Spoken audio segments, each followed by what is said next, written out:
Thank you. I want to express my sincere thanks to the organizers of the Sombath lecture as part of the Chulalongkorn University Rights Livelihood Summer School program. I'm so honored to be in the company of all the respected Ajahn here, and I particularly want to thank the presence of Ajahn Sulak, Ajahn Pracha, our keynote speaker, Sangro Lapai, and also Chantana, and many others, and of course to Hans and Walapa, who have organized this program. Personally, I would have preferred that Sombath is here today with you, learning and sharing with you. But unfortunately, he was disappeared nearly 6 years ago. And many of you probably have seen from the YouTube what happened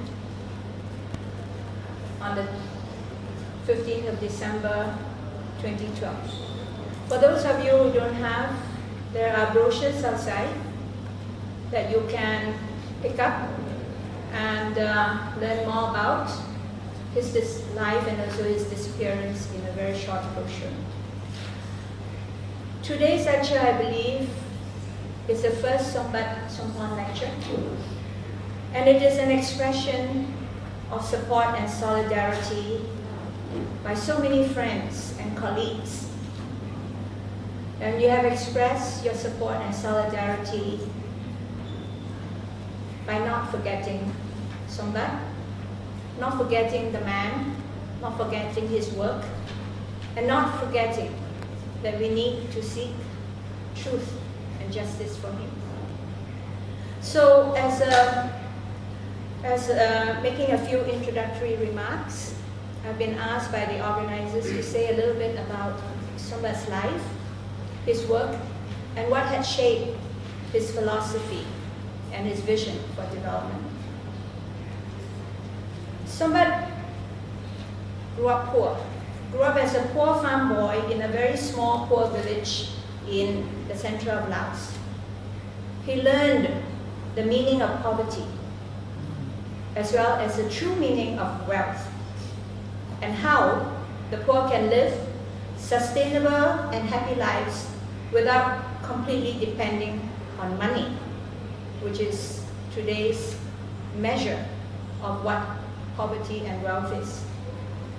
He learned from young also by living close to nature that nature can be both a provider and a destroyer. The recent dam collapse that took place in the southern part of Laos is a reminder how nature can be so destructive when people have abused the land and the laws of nature. Sombath also experienced war growing up in Laos in the 60s and 70s. And therefore, he appreciated the importance of peace. But from the perspectives of the poor. Because he always said, peace is not just an absence of war and conflicts. Because for the poor, they are powerless and they have never been the ones who start war and conflicts. They have only been the victims of war and conflict. So for Sombath, the meaning of peace is much greater and more comprehensive. Peace for him means harmony. Harmony within the family, within the community, harmony with nature, and the ability to build livelihoods and provide for their families and communities in a sustainable, reliable way. But most importantly, harmony for Sombath must start with the self. Harmony of the self, knowing our true values and dignity for the self and for life. Sombath also always learn. He has never tried to only teach. In fact, he spent the greater part of his life learning and practicing. Although Sombath loves to read and learn and study, Sombath was never a theoretician. He was neither was he an academic scholar. He believes that what we learn, we must experience and we must practice. And this attitude of learning and practice was what shaped his adult life for more than 40 years, right until he was disappeared. And I believe today, if he's alive somewhere, he'll probably still be learning and practicing. Another important aspect that has shaped Sombath's life is the role of Buddhism. Like many Lao, Sombath was raised as a Buddhist, but like most Lao, he did not understand the teachings of Buddha very well growing up.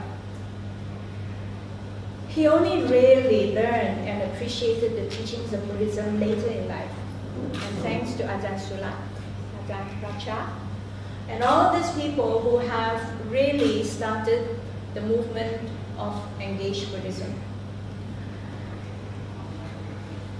And he also learned a lot from Hans and Valupa, who introduced him to the Bhutan model of gross national happiness, and became very much part of the network of GNH.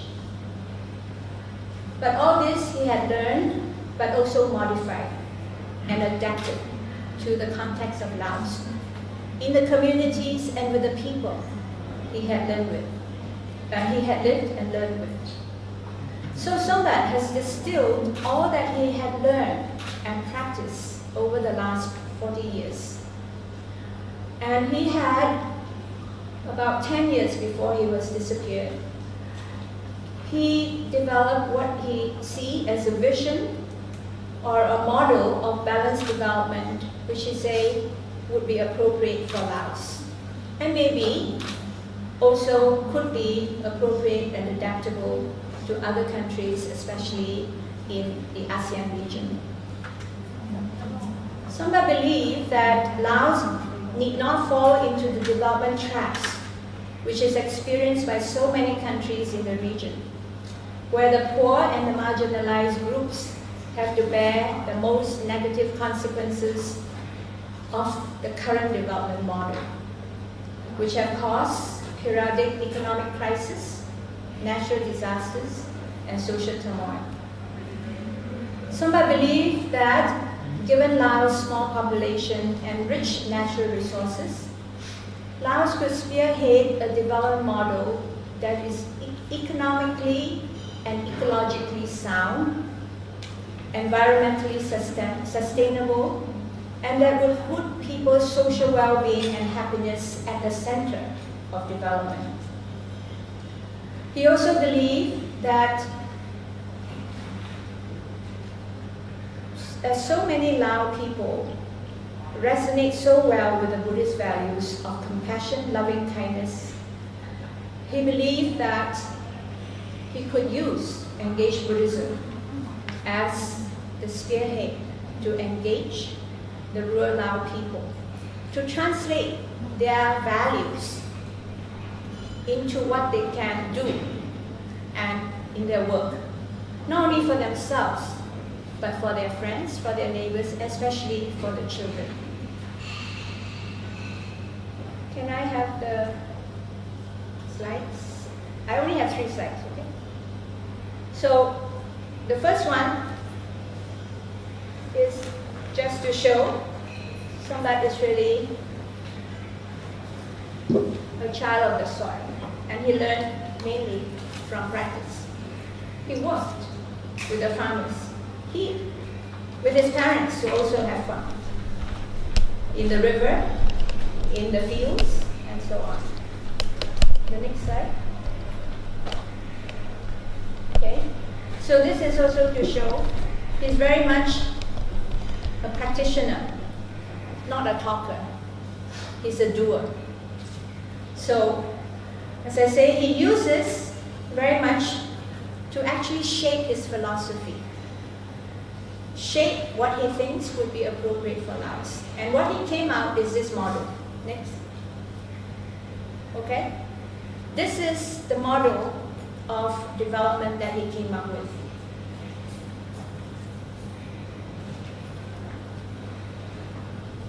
He proposed a development model which is very much based and grounded on good governance and holistic education. This is the base of how we should, he's proposed that Laos should pursue as a development model. So there are 4 pillars. I mean, many of you have seen it before, probably have also heard it before. 4 pillars of development. First being the economic model, which he considered it should be sustainable economic development, which is rooted in the culture, so cultural integrity, spiritual values based on, and he's talking about Buddhism, but actually it's really across all religions, right? All religious values, all the major religions of the world share the same values, fundamental values, and also environmental resilience.